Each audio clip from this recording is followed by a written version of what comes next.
Opisyal nang nagpaalam ang kinatatakutang tundugang sa teleseryeng FPJ's Batang Quiapo matapos maging bahagi ng ilan sa pinakamatitinding eksena sa serye. Binubuo ni Kidlat, Teban, Sonia, Rocky, Torio, Jojo at Pito.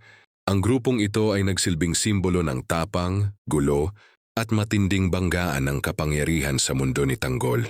Mula sa kanilang unang paglabas, agad na minarkahan ng Tondogang ang serye sa pamamagitan ng mabibigat na aksyon, madidilim na desisyon, at mga eksenang puno ng tensyon.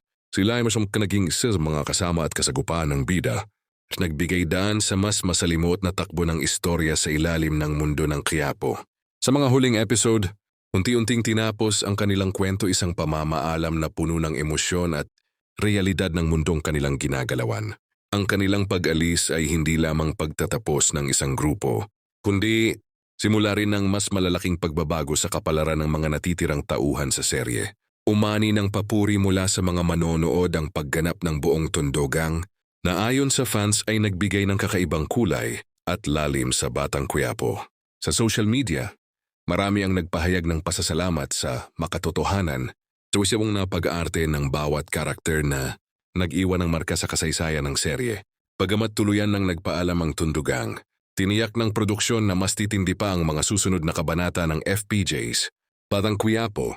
May mga bagong kalaban, bagong alyansa, at mas malalaking pasabog na nakaabang patunay na kahit may mga nagpapaalam, nagpapatuloy ang kwento ng Quiapo ng mas mainit at mas mapanganib.